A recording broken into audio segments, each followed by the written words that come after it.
Pernahkah seorang menteri atau presiden di dalam dirinya melihat betapa Ibu Pertiwi itu lebih luas dari lautan teduh secara kejiwaan, sebagaimana puisinya Pak Zawari Imron tadi? Maka mereka tidak punya keterharuan ketika memerintah, tidak punya kehusukan ketika memandang rakyat dan tanah airnya, kan begitu. Nah iya wong Londo nih kerajaan, Denmark kerajaan, Spanyol kerajaan, Inggris kerajaan sampai saya ini. Sehingga kerajaan ini Amerika toh, Arab kerajaan. Gini kerajaan dilolokno, dipaitu, di feodal-feodalno, dinyek-nyek sampai mati Keraton Solo sekarang. Keraton Solo itu hanya menjadi benda pariwisata saya. Saya tidak mengatakan raja itu pasti baik, tapi kita ini betul-betul durhaka, tidak menghormati dan menghargai apa yang pernah kita miliki. Nabi Sulaiman ya rojo, ojo mureng-mureng konang rojo. Kan masalahnya rojo api layak ngeludok. Tapi fenomena raja itu bahkan ada pada Nabi Daud, ketika Nabi Yusuf juga, bahkan ketika Nabi Sulaiman. Luar biasa. Nah kok gini moro-moro republik ini? Saya tidak menyalahkan republik, jadi republik ya gak apa-apa, itu juga bentuk dari khilafah. Kesultanan juga tidak apa-apa, yang penting produknya adalah keadilan sosial bagi seluruh rakyat Indonesia.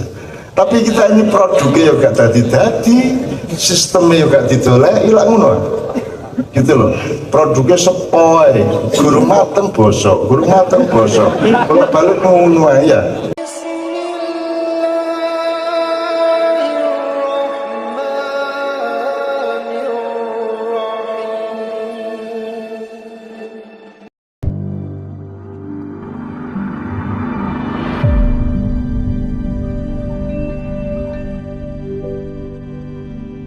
Jadi nek kon kepingin kon kuliah, kon kudu tutuk ibune ilmu sing kok pelajari. Gitu ya. Nek sampean mengani kriminalitas, sampean kudu roh oyote ibune, apa sebabnya kok ono anak sing jenenge kriminalitas, apa sebabnya kok ono anak sing jenenge narkoba, molimo sak piturute. Kudu sampai tutuk ibune. Kalau Anda belajar sastra harus sampai ke ibu kata. Kalau Anda ke Indonesia harus sampai ke ibu kota ya.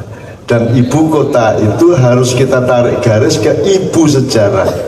Nah ibu sejarah malam hari ini Pak Rektor kita tarik sampai minimum abad 13-14. Kita tarik busur ke belakang sampai 13-14 karena mulai awal abad 15 itulah kesatria Republik Indonesia Nusantara mulai digerogoti, dan kita cari apa yang digerogoti itu nanti pelan-pelan kita elaborasi supaya nanti kedepannya kita lebih jelas lagi.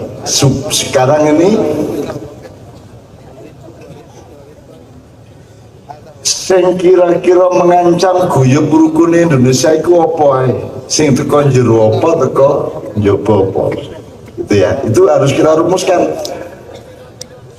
Ojo salah sasaran, sing kate ngerampok Indonesia, sing kate ngentekno harta benda dan harga diri Indonesia itu kudu kita identifikasi secara tepat, secara ilmu pengetahuan. Itu salah. Sekarang kan Islam yang dituduh-tuduh terus. Gak iso. Islam itu wong Islam kan ada kekuatan untuk menggerogoti Indonesia. Islam tenaga, energi dan patriotisme untuk nomor satu membela Republik Indonesia. Jangan khawatir itu dan seterusnya. Nanti kita cari apa yang ngancam Indonesia, jangan sepuai dari luar, dan yang ngancam dari dalam apa. Pada abad ketika Mojopahit akan berakhir, itu terjadi 3 bencana besar. Satu berupa semburan lumpur sangat besar di dekat delta Brantas di Mojokerto, di daerah Canggu. Itu membuat perekonomian Mojopahit menjadi guncang. Pada saat itu kemudian terjadi pergesekan, perbenturan dan seterusnya, ditambah bencana yang kedua yang berupa pertentangan atau perebutan kekuasaan di antara para priayi atau penggawa keraton sendiri.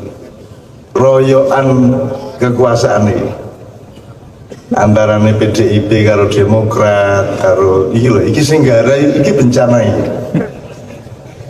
Bikin partai kan itu urusan sila ketiga, Pak. Kalau Anda bikin partai, kalau UPN ini sila kedua. Di sini tempat membangun kemanusiaan yang adil dan beradab. Hasilnya alumninya adalah sila ketiga, orang-orang yang menjaga persatuan Indonesia. Kalau kamu bikin ormas harus untuk persatuan Indonesia, bikin parpol harus dengan prinsip persatuan Indonesia. Jangan sampai kamu bikin partai untuk akhirnya memecah belah masyarakat. Nek kon tidak menjamin sila ketiga, sila keempatnya akan jebol. Sila keempat adalah pemerintahan dengan permusyawaratan dan perwakilan. Kalau tidak didasari sila ketiga yang kokoh, yang solid dengan persatuan dan keutuhan di tema kita ini, maka sila keempatnya juga akan menjadi arena persaingan, arena subversi, arena sikit-sikutan, arena yang rebutan-rebutan sehingga dan ini bencana abad 15 yang kedua itu adalah perebutan kekuasaan di antara keraton-keraton yang ada. Jadi keraton dalam keraton dalam keraton. Kalau saya kira ono keraton PDIP, ono keraton Demokrat, ono keraton Perindo, ono keraton apa meneh apa Nasdem, semua keraton kabeh. Masih rapat kaya apa ae PDIP tetep sing nentokno ratu. Lah ngono sih. Bener ra gak? Lan sebab Masih Demokrat gawe munas jungkir balik, tetap keputusannya diambil oleh rajanya, betul kan? Begitu juga Nasdem, begitu juga Hanura, begitu juga sing nyari Perindo ini. Dan kita jangan menjadi bangsa yang tidak kesatria. Nek zaman biyen Nabi Nuh iku 900 tahun nek oleh wong 80 kira-kira sing beriman. Iblis berarti oleh sekitar 300.000. Kalah musuh iblis. Tetapi mereka jantan, aku kafir, aku gak percaya. Nek saiki lah ketoke percaya padahal gak, ketoke gak percaya padahal percaya. Kadang percaya, kadang gak. Ya ta, tak ngono saiki. Ketoke macan tapi mangan suket. Ketoke wedhus lah kok ndase petek ya dicakot lah ngono. Saiki lak ngono sing gak ada. Nah itu tidak kesatria. Jadi kadar ketidaksatriaan kita sekarang sangat tinggi. Terus sekalian, maka bencana yang ketiga sebenarnya adalah ya, pertama tadi lumpur menghancurkan ekonomi, yang ketiga, yang kedua pertentangan di antara perebutan kekuasaan intern sing gak ketahuan, gak ketara Pak. Gue nana apa-apa SBY ketepuk waduk Jokowi, gitu kan. Padahal mari saat dulunya SBY dituduh melatar belakangi 212, mari kepedok, mari jangan apa-apa. Terus kalau saiki rumah samu kok terus bersaing Prabowo musuh Jokowi, padahal yoga itu akhirnya ya nyang-nyangan berdoa. Jadi kalau itu aja lebay-lebay ya, kalau itu ada percaya nang Gusti Allah lah ya, percaya kepada ilmumu sendiri dan pengetahuan sendiri. Ojo gampang-gampang gumun, ojo gampang-gampang gede-gede no, ojo juga gampang-gampang nyilik-nyilik no. Ini kita tidak punya urusan sama politik nasional. Pak polisi juga ada urusan loh. Polisi itu penjaga negara, bukan penjaga pemerintah. Betul enggak? Lalu saya. Ya apa sih? Kayak naik Kapolri ngono ya. Kongresi pers nyanyi. Oke. Bencana ketiga adalah datangnya kekuatan-kekuatan asing yang waktu itu diawali oleh Portugis. Wis tahu tak ceritani to, Rek?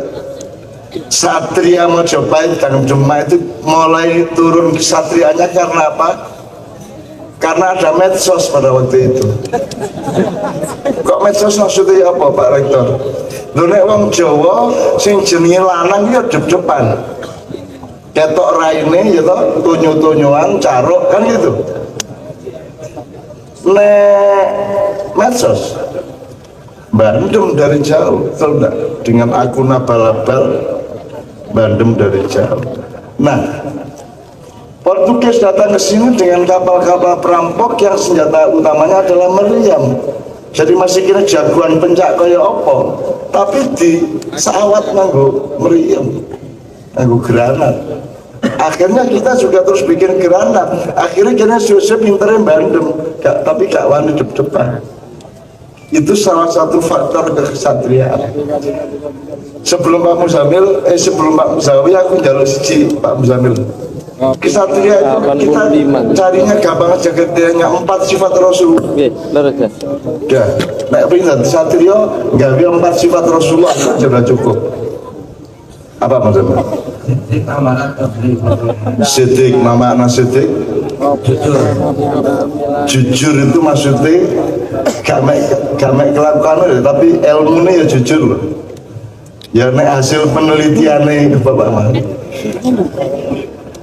Hasil penelitian wong ya ngono ya ngono ya Rek ya. Itu jadi jujur itu tidak hanya akhlak tapi juga ilmu dan apa saja jujur. Sidik, dua amanah bisa dipercaya. Tidak bisa ya. Kalau kamu sudah hasil penelitian wong sing luwih gampang digoyang uang lanang ya, maka ketika menjalankan amanat harus pakai ilmu itu tadi. Oke, aku gak berangkat terus ada apa sing ada kita dengarkan bersama, dari situ kita berangkat. Aku kayak terus jono penelitian. Gampang apa Pak istilahnya, gampang diapano Pak? Wong lanang ku gampang diatur. Ini hasil penelitian ya. Jadi amanatnya adalah bagaimana mengatur wong lanang. Gitu kan, Renisa astagfirullah, aku tadi kayak semikir aja gara-gara bayang aku simulasi soalnya utak gue simulasi lunggu iso, ngantek iso, nangdukur iso, Renisa nangburi iso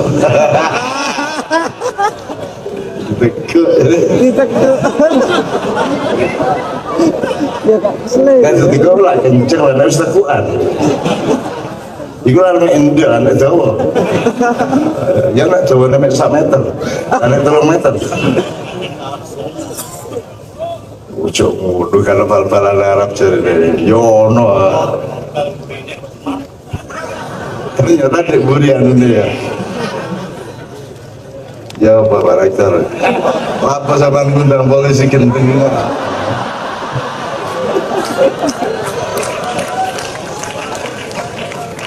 ya ojo terus diskriminatif lah ya itu kan soal teknis toh aja mau ngancam Jawa ya tidak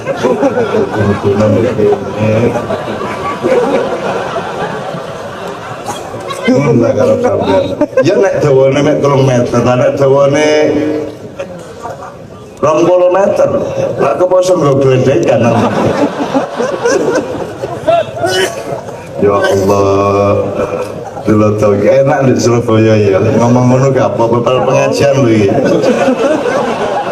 pengajian lho untuk dilolok karo membaca JTV karo menonton JTV lu pengajian lu sing arep pengajian apa wong iki guyub rukun menjaga keutuhan KRI gak ya ta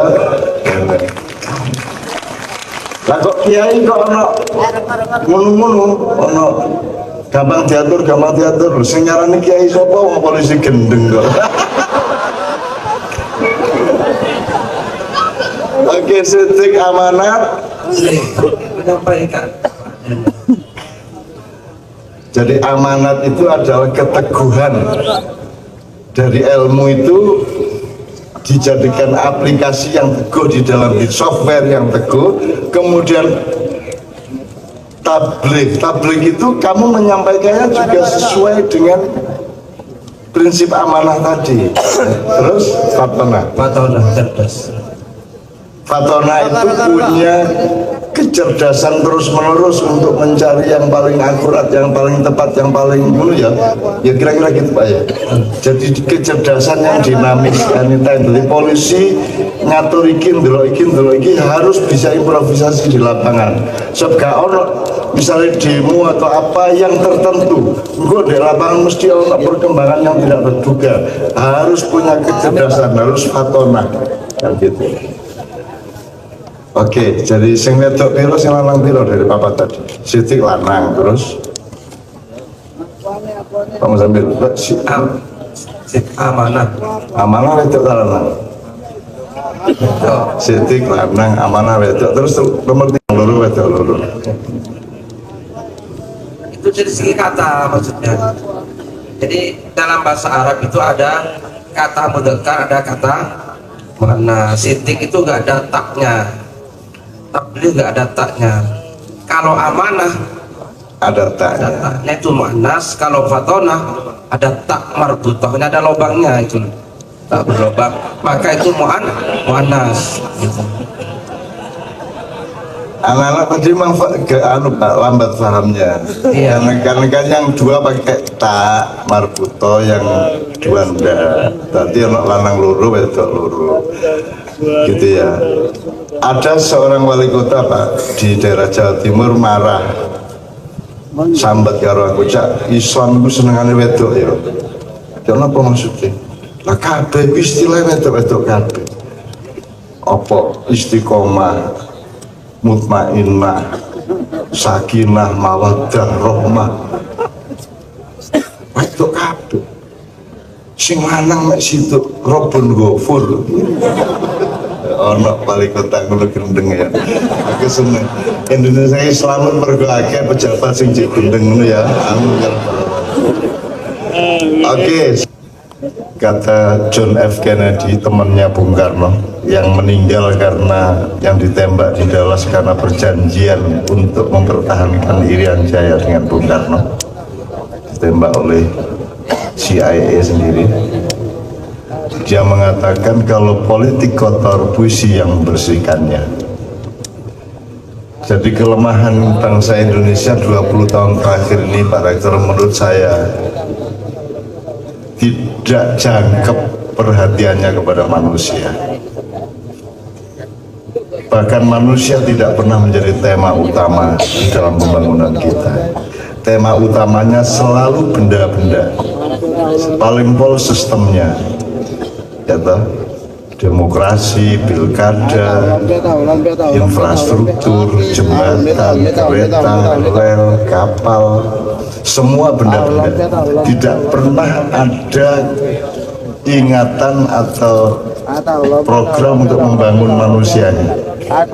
Jadi manusia tidak menjadi fokus dari pembangunan kita.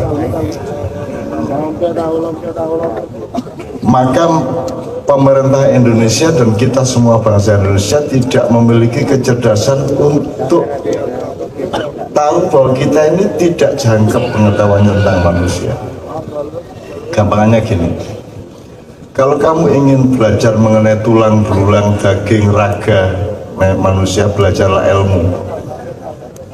Kalau kamu ingin melihat lalu lintas antara manusia dengan manusia, belajarlah ilmu sosial. Tapi kalau kamu ingin tahu hatinya manusia, belajarlah kepada puisi. Anda harus baca puisi, harus banyak-banyak baca puisi. Kalau Anda ingin mengetahui mengenai lalu lintas dan mekanisme urat saraf di dalam batok kepala kita bagian belakang,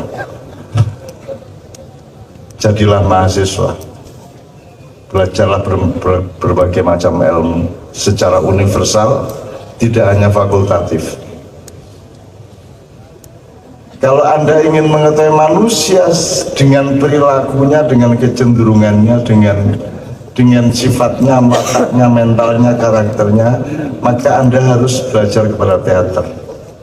Karena teater itu gabungan dari seluruh unsurnya manusia. Ada puisinya, ada novelnya, ada cerpennya, ada jiwanya, ada semuanya. Nah, pemerintah Indonesia, media massa, dan semua stakeholder kebudayaan Indonesia sudah 20 tahun ini sama sekali tidak punya perhatian kepada kesusastraan, kepada teater, kepada cerpen, kepada novel, kepada puisi, sehingga mereka tidak kenal manusia. Tadi Anda merasakan sendiri, ternyata ibu itu begitu rupa dalamnya dan luasnya. Anda merasakan sendiri. Pernahkah seorang menteri atau presiden di dalam dirinya melihat betapa Ibu Pertiwi itu lebih luas dari lautan teduh secara kejiwaan, sebagaimana puisinya Pak Zawawi Imron tadi? Maka mereka tidak punya keterharuan ketika memerintah, tidak punya kehusukan ketika memandang rakyat dan tanah airnya, kan begitu. Nah, setelah kita belajar dari sastra, kebudayaan, puisi, cerpen, teater, dan seterusnya, serta ilmu pengetahuan di kampus, kalau Anda ingin mengetahui apa yang tidak mungkin diketahui oleh manusia, kalau Anda ingin tahu kelengkapan-kelengkapan dari sesungguhnya jiwa manusia itu lebih besar dan lebih detail dan lebih luas daripada yang dikenal oleh ilmu pengetahuan dan sastra dan budaya. Kalau Anda ingin mengetahui kelengkapan manusia, luasnya sampai detailnya, sampai dalamnya, lubuknya sampai ufuknya, maka belajarlah kepada agama. Karena agama diturunkan oleh Allah untuk ngasih tahu hal-hal yang Anda tidak mungkin tahu, kecuali Allah ngasih tahu kepada Anda. Kan begitu, itu gunanya agama. Selama ini agama hanya dijadikan bagian dari objek ilmu sosial, dipikir dia bagian dari sosiologi. Bahkan dalam birokrasi kita, agama itu cuma departemen. Jadi yang terikat oleh agama hanya Kemenak. Kalau Kementerian Sosial, Perdagangan tidak terikat oleh agama, karena agama dijadikan bagian dari Indonesia. Karena tidak mengenal mana software, mana hardware, tidak mengenal mana fungsi, mana perangkat, dan seterusnya. Jadi ilmu kita ini memang tidak jangkep. Oleh karena itu teman sekalian, alhamdulillah sekali dengan acara-acara seperti ini kita sebenarnya jangkepi meneh gitu, gak gerowak terus kayak gini ya. Dan kita terima kasih kepada Pak Zawawi. Kalau kayak Pak beliau ini pernah jadi ketua Dewan Kesenian, seharusnya Kapolri siapapun itu harus tahu puisi, harus pernah punya pengalaman melihat teater, harus pernah baca karya sastra, dan harus membaca Quran dan kitab-kitab suci yang lainnya, supaya dia kenal kehidupan, karena dia mengasuh umat manusia yang namanya bangsa Indonesia. Tapi kan selama ini kan kita fakultatif, nek polisi urusan iku, nek tentara urusan iku lah ngono. Padahal kita semua manusia. Masa kita ini pecahan-pecahan saja, masa kita ini kepingan-kepingan saja. Setiap polisi adalah manusia, setiap tentara adalah manusia, setiap intelektual adalah manusia. Saya bahkan waktu kemarin Pak Nyun Sewu di HIPIIS yang terakhir di Solo kemarin, menurut saya beliau-beliau semuanya rohaniawan. Selama ini yang disebut rohaniawan itu siapa dalam pemahaman umum dan ilmu sosial? Kiai, pastor, biku, pendeta. Itu cara berpikir, anatomi berpikirnya bagaimana? Saya tanya, ilmu itu hardware apa software, Pak? Software. Semua yang dipelajari di kampus itu software apa hardware? Software. Software itu jasad apa roh? Roh. Berarti sampean semua adalah rohaniawan, pembelajar roh. Semua ilmu itu roh. Even matematika itu roh. 4 itu roh. Cuma nek gelas papat ini jasadnya, tapi papatnya roh. Masa gak bisa beda roh? Nek gelasnya hardware, botolnya kok gelas. Ini Allah. Ini 3, ini hardware. Tapi jumlah 3, angka 1, 2, 3 itu software, itu roh. Nah ini mulailah sampai rasa no. Gulone hardware, begini gula software kok. Gula itu apa? legi loh software, terus itu software sudah kulit luar dari roh sebenarnya. Gitu. Mas, kita pikir kita urusan Lombok hardware, enggak.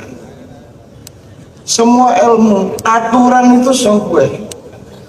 Makanya Quran itu bukan yang kamu baca itu. Yang kamu baca itu adalah tinta dan kertas yang mengantarkan Quran kepadamu, kan gitu. Tapi Qurannya bukan itu. Qurannya adalah yang ditulis oleh mushaf Quran. Ngerti bedanya? Cantik itu adalah yang diantarkan oleh wajahmu, bukan wajahmu cantik. Jelas ya? Bukan wajahnya yang cantik, wajahnya itu hardware dan seterusnya. Nah, saya kira kita akan belajar bersama soal itu supaya Indonesia yang akan datang itu betul-betul menjadi pemimpin dunia. Karena yang paling ahli rohani itu Indonesia. Saat durungnya ono Islam, ketika Rasulullah itu menjadi nabi 23 tahun ya Pak Muzamil, itu di Magelang sedang dibikin Candi Borobudur pada tahun-tahun yang sama. Kemudian diresmikan dibikin selama 75 tahun. Jadi saat durungnya Nabi lahir sampai mari Kanjeng Nabi wafat, didirikan Borobudur 75 tahun. Itu berarti berapa pemerintahan kalau 75 tahun? Nah saiki berarti itu Pak 75 bagi 15 pemerintahan, 15 era. Itu didirikan Borobudur itu dalam 75 tahun dengan program yang solid dan tidak ada pertentangan antara raja sebelumnya dan raja berikutnya. Nah saiki bisa tegak. Iso tegak bupati saiki nerusno usahane bupati sing wingi. Iso tegak bupati saiki nerusno bupati saiki gawe apa-apa terus gak dipaido karo bupati menene. Saiki lak paido lah. Ya ta, Pak Harto maido Bung Karno, Habibie maido Pak Harto, Gus Dur maido Habibie, SBY maido Megawati maido Gus Dur, mari ngono SBY maido. Jadi kan negara paido nasional. Maido kabeh selalu. Orangnya ini warisan SBY lah masa ini. SBY dia yang ngono iki warisan Megawati. Megawati yang ngono gara-gara Gus Dur. Gus Dur yang ngono iki sing ngeculno timur-timur iku Habibie ku biyen. Gitu dan seterusnya. Sementara Borobudur didirikan 75 tahun non-stop dengan program yang solid. Itu berarti mereka punya sistem kenegaraan yang bagus. Di Indonesia sebenarnya Pak Polisi bisa. Di sini kalau ada negara itu bisa, Pak. Yang jadi fakta adalah di sini nggak ada negara, yang ada pemerintah berlaku sebagai negara. Sing ono kasir berlaku sebagai bendahara juga, campur. Kudune ono kepala pemerintahan, ono kepala negara. Ono Gajah Mada sing perdana menteri, ono Kencana Wungu atau Hayam Wuruk yang kepala negara. Polisinya pada kepala negara. Polisi di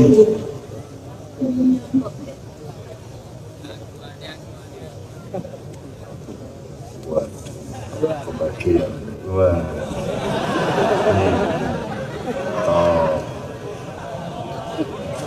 diskriminasi di sawat kuno-kuno tak kira-kira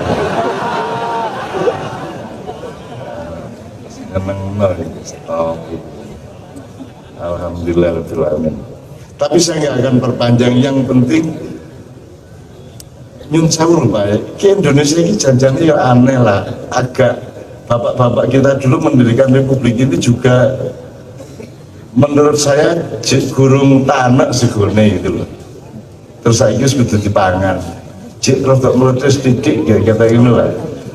Nah iya wong London kerajaan, Denmark kerajaan, Spanyol kerajaan, Inggris kerajaan sampai saya sehingga kerajaan ini Amerika toh. Arab kerajaan, gini kerajaan dilolokno, dipaido, di feodal-feodalno, dinyek-nyek sampai mati Keraton Solo sekarang.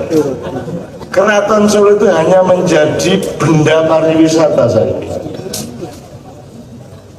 Saya tidak mengatakan raja itu pasti baik, tapi kita ini betul-betul durhaka, tidak menghormati dan menghargai apa yang pernah kita miliki. Nabi Sulaiman ya rojo, ojo mureng-mureng konan rojo. Kan masalahnya rojo api layak ngeludok. Tapi fenomena raja itu bahkan ada pada Nabi Daud, ketika Nabi Yusuf juga, bahkan ketika Nabi Sulaiman. Luar biasa. Nah kok gini moro-moro republik ini? Saya tidak menyalahkan republik, jadi republik ya gak apa-apa. Itu juga bentuk dari khilafah. Kesultanan juga tidak apa-apa, yang penting produknya adalah keadilan sosial bagi seluruh rakyat Indonesia. Tapi kita ini produknya juga dadi-dadi, sistemnya juga ditolak, hilang ngono. Gitu loh, produknya sepoi, guru mateng bosok, kalau balik ngono ya. Iki pencet kok, wis diaku pola ngono. Apa meneh sing dodol Madura. Mongko jare abang bareng rutut teko sepeda ada kuning, putih. Terus ditakoni balik, si Jawa Muzamil ya balik. Marah sih beli itu, yang beli itu. Pak cari abang, cari lagi. Pak sampean tidak bisa mikir. Wong manusia aja kalau jatuh dari sepeda pucet ya Pak. Apalagi semongko Pak. Kalah wong Madura. Kini kan dihapusi wong Madura gini. Ya jari ini abang ternyata terak ngono. Ketoke didakane kaya roti dipangan dadak pahe. Gitu. Aku masih kira jadi kita ini membiarkan ada kekuatan-kekuatan di atas kita sing nyidak taek terus dikai merek roti ya toh, terus dipangan karo rakyate. Pertama lho kok taek muring-muring gak dipangan dibuat mergo gak ono panganan ya wis gak apa-apa wis di ya masih taek gitu kan. Itu kedua Pak. Tahap ketiga areke ngertine ya iku mang wis karo bedane iki roti tak taek dipangan ngono ya. Generasi keempat iki roti padahal taek iki roti dan nek diomongi iki taek mureng-mureng jae. Itulah generasi kita sekarang ya tak?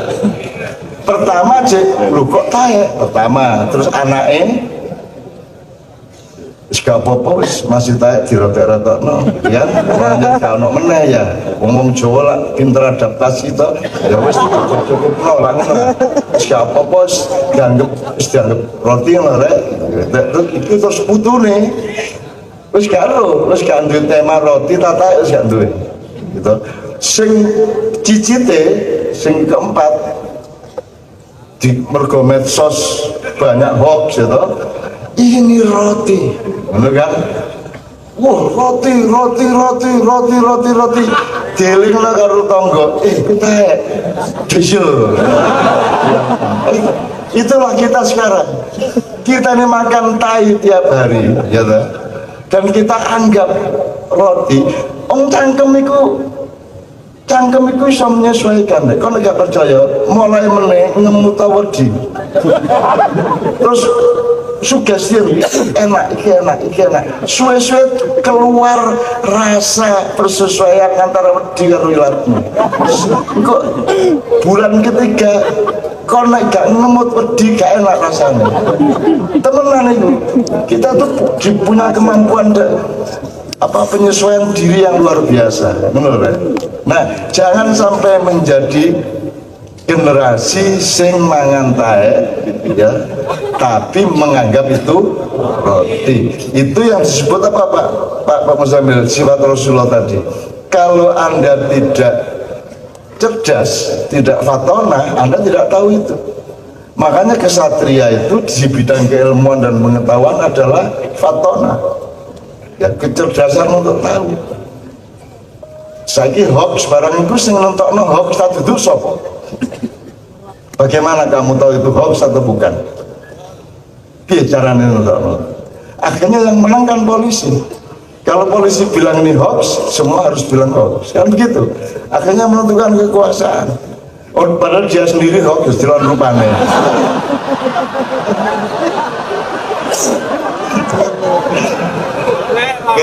Oke, aku gak tahu aku mah ngiling-ngiling beberapa hal, ngiling-ngiling gitu ya.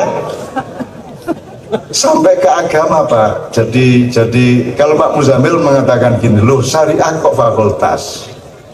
Terus ono pelajaran agama Islam. Pelajaran kok agama Islam. Tadi pelajaran liane itu Islam ngono. Kok jadi ya apa sih hari-hari ini? Loh biologi itu ya pelajaran Islam ya apa sih? Matematika ya pelajaran Islam. Jadi kita ini anatomi berpikirnya betul-betul harus kita reformasi. Sebelum mereformasi mental harus reformasi ilmu dulu, gitu loh. Nah, tapi yang menyetuskan reformasi mental bukan Jokowi, itu Romo Budi. Mari ngono dhek lunga mbok nanti. Tahu apa maksud sampean? Revolusi. Revolusi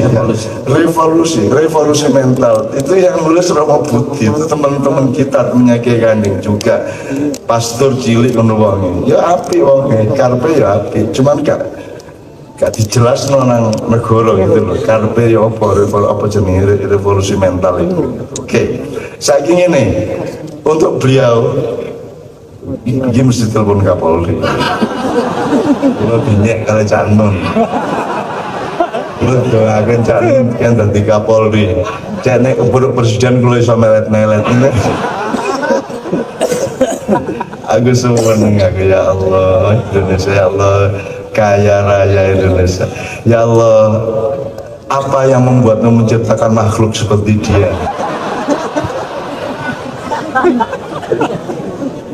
Jadi nek Bimbo lah ngomong ketika Tuhan tersenyum terciptalah Pasundan kan gitu kan. Lagu ini apa ya?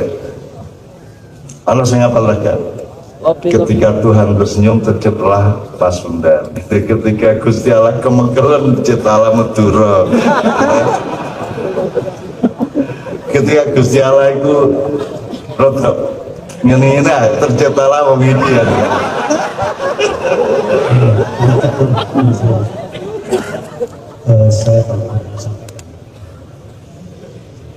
Untuk serius gak enak lah begini. Tadi sampai oleh Pak Imron itu menyebut bagaimana manusia memiliki rasa pada dirinya itu. Sedikit ya, mungkin tidak ada 1 menit, setengah menit saja saya sampaikan ungkapan saya bahwa Indonesia menurut saya itu anak-anak sekarang itu penuh dengan tidak ada kepastian, itu dengan keraguan. Nah, saya mau nulis puisi sebentar, judulnya Keraguan. Ini saya baca puisinya sekarang.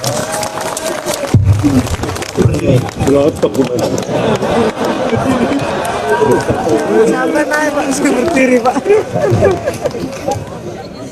Keraguan.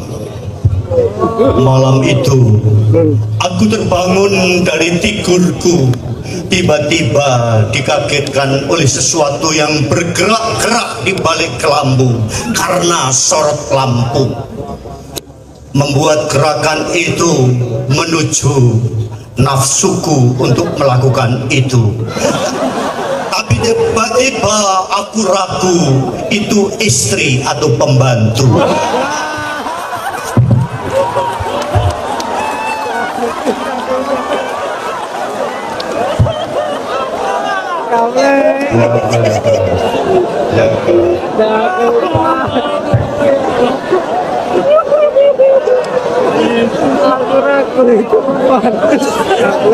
Aku janji aku pengen gaya ngono-ngono itu kasus saya dati dek ya aku. Ya apa ya seneng aku. Terus ragu-ragu terus ya apa tuh? Terus saya loh bapak kedua loh ya apa? Ini enggak, sebentar. Saya sependapat, ini mungkin nanti bisa diuraikan oleh Cak Nun bahwa antara manusia itu dapat mengatakan bahwa kerasnya batu akan luluh oleh tetesan air hujan. Nah, berarti kerasnya hati akan luluh oleh belayan kasih sayang. Ini kalau menurut saya yang harus kita bangkitkan bagaimana menanam rasa kita sebagai manusia. Kalau Allah mengatakan al insanu siri wa ana siruhu, kata Allah. Jadi manusia adalah rasa dan aku ada pada rasa itu. Kita berbagi rasa. Ini pengalaman saya. Ketika saya dinas di Madiun, itu di sana ketemu sama pendekar silat. Nah, pendekar silat itu ilmunya mumpuni, ternyata dia memiliki ilmu yang namanya rasa sejati ning rasa cipta manunggaling rasa pangerwating tinggi.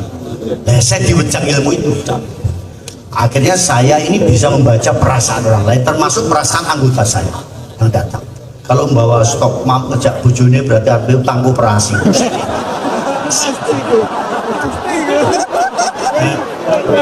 Terus lagi yang menarik itu calon, saya diberi ilmu itu tadi bisa menembus pandang di balik tembok.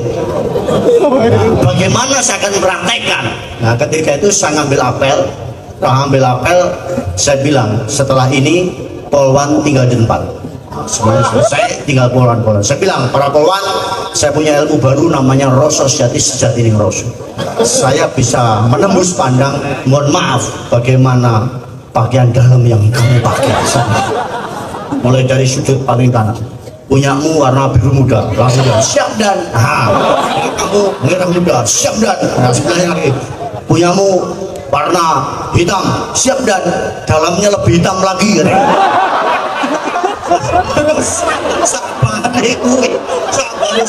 Sabar aku ngalih, dia bisik-bisik sajane mau yura cocok dan aku kok siap lagi timbang dicek.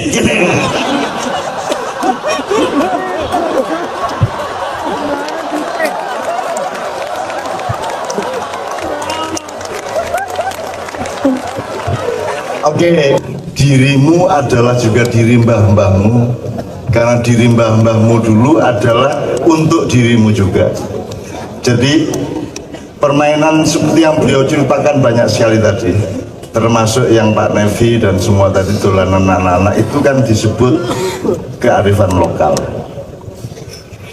Kearifan lokal itu satu istilah internasional sebenarnya, itu local wisdom.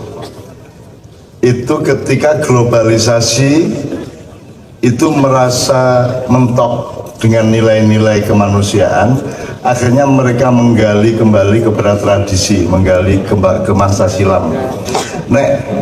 Putaran ilmu dengan sistem dan metode Nabi Khidir eling ya, bahwa masa kini itu untuk masa depan, tapi masa depan tidak bisa diteruskan kalau tidak mengacu ke masa silam. Jadi masa kini, masa depan, masa silam, masa kini, masa depan, itu jelas putarannya ya.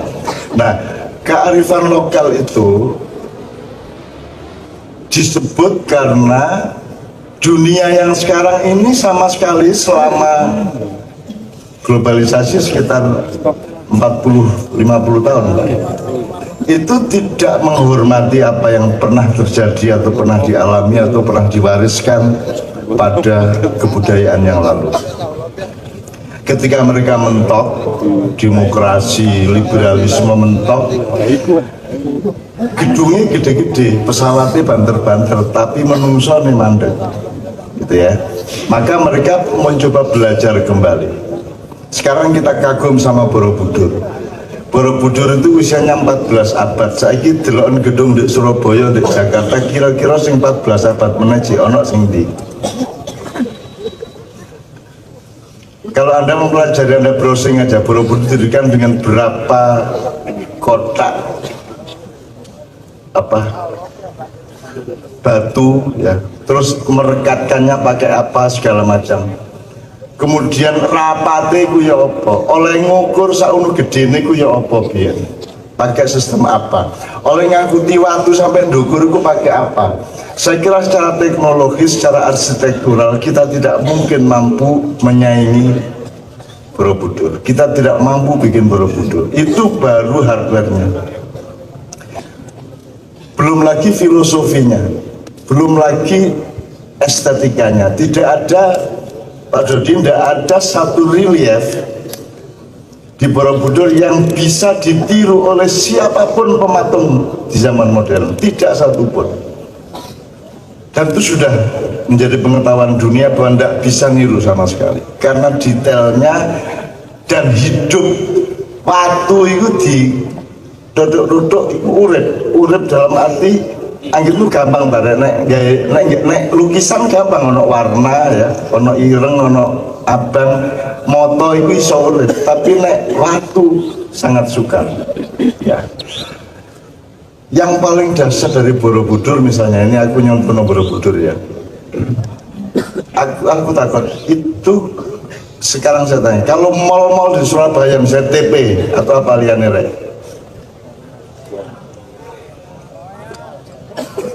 Giant Royal itu didirikan karena dan untuk spiritualitas ataukah untuk politik ataukah untuk dagang? Dagang. Jadi apa mau uang dikeluarkan segitu banyak kalau tidak untuk dagang? Ono sing gelem ngetono dhuwit sak ono kae nek gak digawe dagang. Gak ono sing gelem. Saya tanya, Borobudur itu apa bangunan dagang apa bangunan politik atau bangunan spiritual? Spiritual. Jadi pemerintahan pada waktu itu mengeluarkan biaya sangat besar untuk kepentingan spiritual. Dan kita sekarang tidak mungkin punya policy seperti itu, karena bagi kita sekarang mesti tahu tak omong Pak, wong sugih, wong kuasa, wong kuat, wong pinter, wong apik. Sing paling dhuwur nek jaman saiki wong sugih Pak, kabeh wong ndolok sugih kait kuasa. Upama wong kuasa pengen sugih, terus wong pinter pengen melok kuasa cek sugih. Wong kuat demo menggalang kekuatan, CE melok kuasa, minimum jadi komisaris BUMN. Nek wis mari dadi demonstran ngono iku. Lah ngono Pak, sampe lak ro kabeh. Zaman biyen sing paling dihormati adalah orang baik, bukan orang kaya. Kalau sekarang yang paling dihormati adalah orang kaya. Makanya Islam datang ke sini abad 8 sampai abad 12 tidak begitu populer, tidak begitu diterima karena yang datang membawanya adalah orang dagang, kaum pedagang dari Gujarat. Tapi begitu abad 14 yang membawa Islam ke sini adalah kaum Brahmana, kaum Brahma, putu-putune Nabi Ibrahim. Kata Brahma juga diambil dari kata Ibrahim ya. Jadi wong apik sing goreng dipercaya, akhirnya Islam dengan sangat cepat merata ke seluruh Nusantara. Ya. Nah, sejak itu pewarisan budaya lokal atau kearifan lokal itu sangat banyak. Tadi kita sudah memberi contoh mendengarkan banyak sekali contoh-contoh dari Pak Dodi dan dari Kiai Kanjeng. Misalnya Gundul Pasir, itu kan dikenal sebagai lagu anak-anak, padahal dia memiliki filosofi dan pesan-pesan tentang kepemimpinan politik luar biasa. Apa meneh wis? Jublak-jublak semua. Yang paling baru seperti semut-semut ireng anak-anak sapi ya, itu belum lama, itu kisah mengenai 10 November sebenarnya ya. Itu pun sudah kearifan lokal yang luar biasa. Jadi teman-teman sekalian, kearifan lokal ini yang sekarang daripada kamu keduluan sama orang barat, keduluan sama orang-orang internasional, lebih baik kita sekarang. Makanya Kiai Kanjeng nang dinding ini kita gowo. Pak Dodi nek sampean mikir situ, sampean kayak meneh dulinan zaman sampean cilik opo misalnya, biar ono obak sodor, ono jumpritan, ono segala macam. Dakon. Aku loh tujuannya. Dipilih dakon jangan cocotian jangan runuai.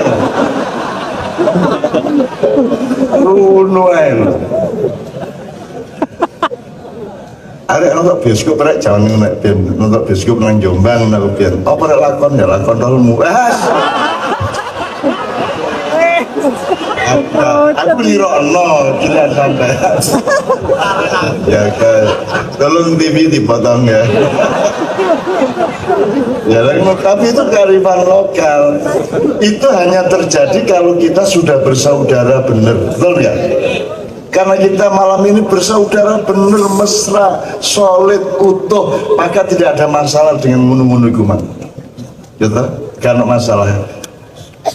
Podo karo wong bebojoan di jero kamar kan mutu gak masalah. Nek gak mutu malah masalah kan.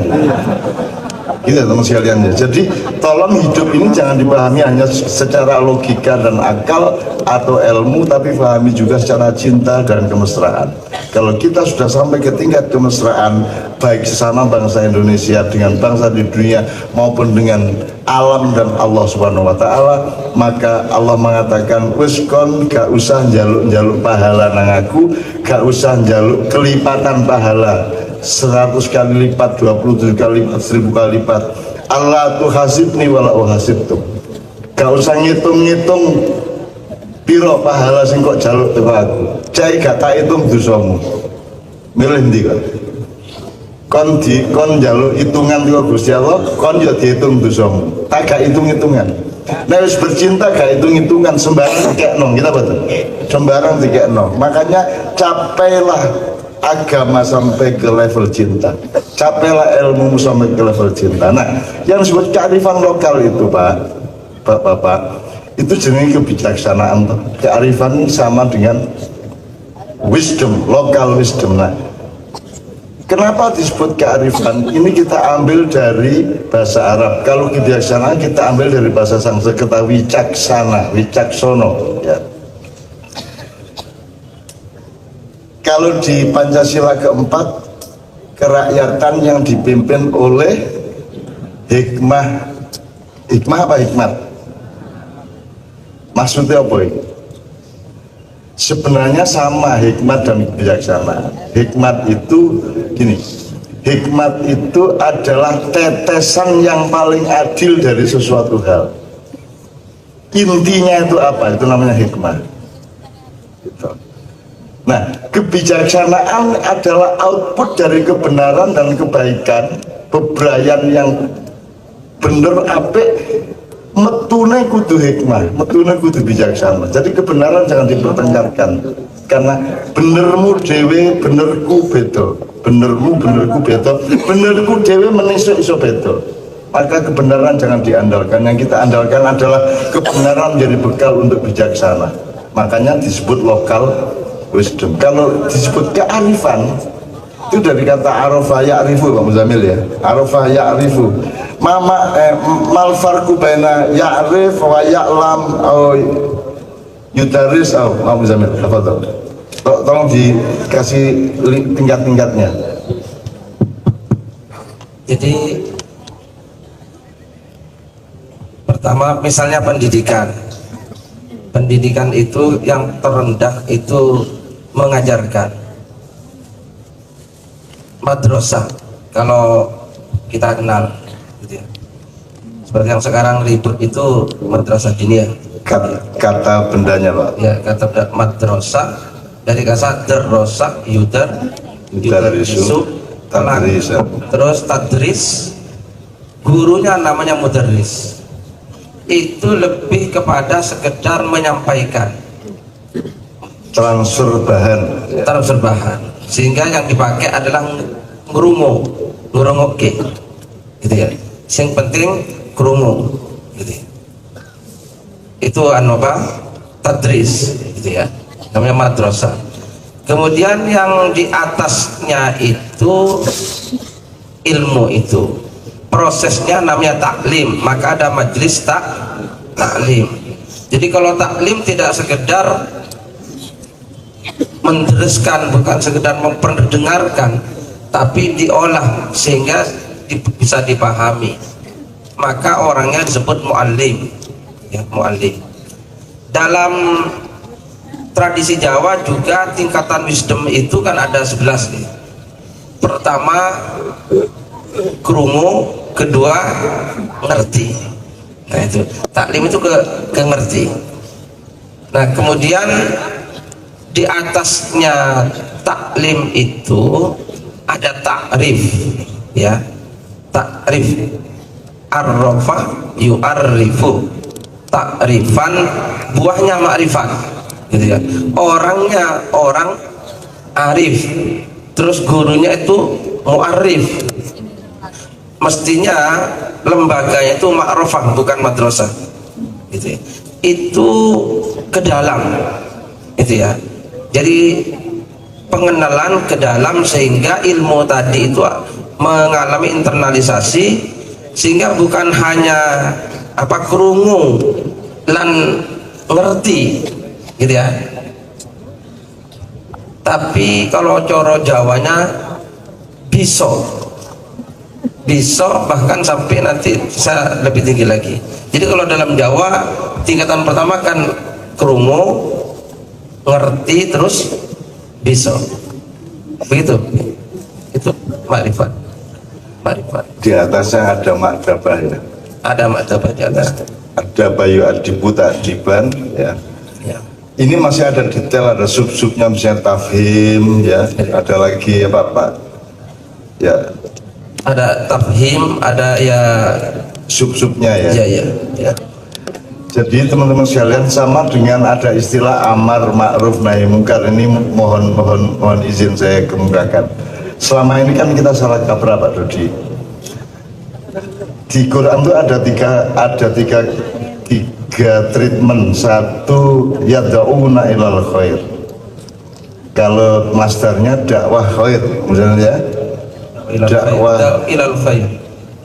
kalau di bahasa Indonesia kan sama dengan amar ma'ruf ya toh, tidak usah bi toh. Ya. Jadi dakwah khair, yad'una khair, kemudian ya'muruna bil ma'ruf, amar ma'ruf, terus wayan hauna anil mungkar. Ini ada 3 macam. Yang dipakai di Indonesia hanya 2, yaitu amar ma'ruf nahi mungkar. Ini istilah Indonesia loh, bukan istilah Arab dan internasional. Padahal itu pembagian kerja yang luar biasa. Yang pertama yad'una ilal khair atau dakwah khair. Itu tugasnya saya, ulama, pastor, budayawan, seniman, itu dakwah khair. Karena khair itu kebaikan, keindahan, kebenaran atau apapun yang masih bersifat cair. Jadi hanya boleh dianjurkan, direkomendasikan, tapi belum peraturan. Dia recommended aja. Itu dakwah khair. Kalau jadi dakwah khair itu tugasnya ulama. Kalau tugasnya pemerintah, amar ma'ruf, ta'muruna bil ma'ruf. Karena kata ma'ruf ini dari kata arif tadi Pak, kearifan lokal tadi. Ma'ruf sesuatu yang diarifi, kamu Zamil ya. Diarifi dan sudah dikenal bersama. Ya, diarifi itu keluar ke dalam Pak Muzamil. Jadi dia disimulasi keluar, direnungkan ke dalam dan seterusnya secara dialektis. Maka dia kalau sudah wis pokoknya ini rek, kepedok ibu ngambung tangan titik ya, itu sudah dihitung menjeronjuk menjobo, wis ngono gak ngel-ngel gitu ya. Itu namanya ma'ruf. Tapi kalau sekedar menghormati orang tua itu masih khair. Tapi nek wis ngambung tangan, ma'ruf. Jadi ma'ruf itu sebenarnya hukum positif kalau bahasa modern. Jadi sudah jadi pasal hukum. Maka ya'muruna bil ma'ruf itu tugas pemerintah, bukan tugas ulama. Selama ini kan tugas ulama amar ma'ruf nahi mungkar. Nyuwun sewu, saya tidak paham itu karena amar itu artinya apa Pak Muzamil? Perintah. Ulama tidak berhak memerintah, budayawan tidak berhak memerintah. Yang dimandati untuk punya otoritas dan perintah adalah pemerintah, dengan polisi sebagai perangkat hukumnya. Jadi amar ma'ruf itu tugas pemerintah karena tingkatnya tingkat otoritas ya, aturan ditaati atau dilanggar. Kalau rekomendasi kan nggak perlu nggak ada pelanggaran, diterima atau ditolak, tapi tidak ada pelanggaran. Yang ada pelanggaran adalah amar ma'ruf. Jadi kalau sekali lagi dakwah khair itu rekomendasi, anjuran, petuah segala macam itu tugasnya ulama, budayawan, ilmuwan di kampus itu juga tingkatnya tingkat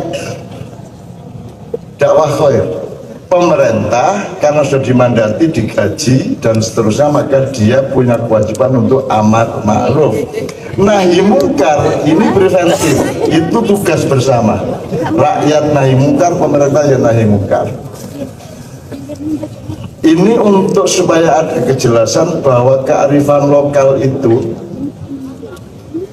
berada di antara tugas pemerintah dan tugas rakyat. Ya. Karena rakyat selalu memberikan rekomendasinya gundul pacul, bagaimana memerintah, kamu tidak boleh gembelengan, kalau gembelengan wagule rimpang, kan gitu, segone tadi latar dan seterusnya. Semua lagu-lagu yang kita kenal sebagai lagu anak-anak sebenarnya itu strateginya para aulia. Itu jelas dari Sunan Kalijogo yang namanya Jublak Suweng, apa namanya, gundul pacul, dakon ya. Yuk dolanan dakonci, terus watu item polong tumo, nah, terus apa sampai dan seterusnya. Apalagi dan seterusnya. Mesti ikut di omah di karang kok melok mayang kali-kali jemur suwake daftar ya. Sebenarnya ini kapan ada di Jawa Timur beliau harus datang ya. Gitu ya. Iya. Sampai akhirnya dipecat di koko polisi ya. Enaknya lah ya toh. Iya. Oke, gitu teman sekalian. Jadi ini kearifan lokal tadi itu memang kita hidupkan Pak Lu. Arep sinau piye? Arep sinau piye? Wong kowe iki Ki Hajar Dewantara wae ora gelem sinau kok. Masa full day school atau 5 day school belajar ke Finlandia, lah pendidiknya Finlandianya belajar kepada taman siswa kok. Lah kok dene mubeng nang Finlandia sik kayak sinau kudune langsung nang taman siswa.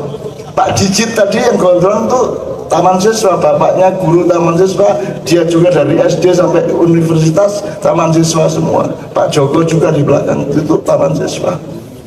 Dan taman siswa itu sudah langsung ada konsepnya dengan kata taman siswa, bukan kelas siswa, taman siswa, sehingga ada keterkaitan interaktif dengan kesadaran alam taman. Kalau bisa Surabaya adalah kota dalam taman, bukan taman di kota, tapi kota dalam taman, karena lebih besar alam daripada kebudayaan, lebih besar alam. Maka Jogja dulu konsepnya adalah kota dalam taman. Maka sebanyak mungkin ada pohon, itu pun pohon yang diperhitungkan secara ekologis. Misalnya pohon gayam itu yang paling bisa menyerap polusi.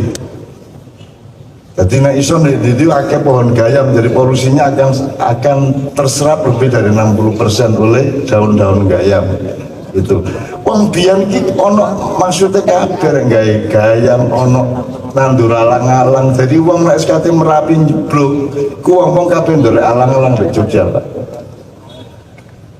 Lho kok alang-alang? Jenenge alang-alang jelas rek. Wis percaya karo Mbah-mbah biyen ya. Dan memang dia kalau diselidiki, kalau diriset, dia ternyata punya daya tolak tertentu. Ono lho rek sing iso kon nandura wit tertentu kok sandat gak iso ngliwati dhek. Kok klenek? Lho kok kon ngerti nek klenek? Kok nek nuduh klenek, misalnya jalan Lepang dituduh kok ngundang setan. Takono lho kok sampean kok nek ngundang setan berarti sampean sampean anu ya wis biasa ndelok-ndelok setan. Kecil wong gampang nuduh. Jaran Kepang dadi ngundang setan. Sing nuduh iku berarti punya pengetahuan tentang ngundang setan, betul enggak? Kalau dia tidak punya pengetahuan, dia tidak bisa menuduh. Nah sekarang takono balik. Siapa yang jelaskan ya napa ngundang setan niku? Wong mriki niki mek dadi tok. Mangan beling mergo gak tego ta. Sampeyan kudune gak ngesat-ngesatno, tapi kudune langkai sego bungkus ta. Kok malah dikai. Lah wong sesat ya diuring-uring di Indonesia Pak Dodi. Pak Polisi, kalau ada pengendara dari luar kota kebingungan dengan petunjuk jalan ya terus misalnya teko nek tol kate ngidul iku nek nang Mojokerto nang ndi iki? Kan angel iki soalnya ya nang Mojokerto angel mesti keliru nang Malang gitu kan. ya keliru nang Malang. Terus mari ngono tersesat wong itu. Nek tersesat terus polisi bertindak apa nek ana wong tersesat? Hilang. Hilang. Ditunjukkan arah yang benar. Jadi fungsi itu ihdinas siratal mustaqim. Ya. Enggak gini jangan gini. Non sewu. Amin arah-arah itu kadang-kadang keterlaluan. Saya pernah menjabat ketika Kapolsek Mojoroto Kediri Kota. Ono arek liwat nonton lampu di tempat ini bengi-bengi kenapa ini sudah nggak helm tak stop mandek tuh kata koi kenapa lampunya dimatikan tidak jawabannya kalau gitu ikan yang di alun-alun lupa kenapa misalnya nyalakan lampu di siang hari berarti malam nanti tidak kurang gocok ya Logis ya Pak. Gak santri Madura loh Pak. Santri Madura ngobong gereja. Terus kiainya datang pakai jeep ngadeg, santri pulang tidak boleh bakar gereja, tidak boleh, ayo kembali ke pesantren semua. Wes kuabe diupek, terus Pak Yai ini balik, dadak santri ini gak balik-balik ke pesantren. Lho kok nanti ada dikon mulai gak gelem. Akhirnya diparani meneh, nganggo jeep meneh, dadak ngebong toko. Loh, kadang kan saya suruh pulang loh Pak, yang tidak boleh diobong lah gereja Pak. Nggak toko, nggak sampean nggak ngomong Bang. Oh itu tuh jelas negara orang dulu itu. Tahu, tahu. Nek gak jelas sampai saya juga warna nggak jelas.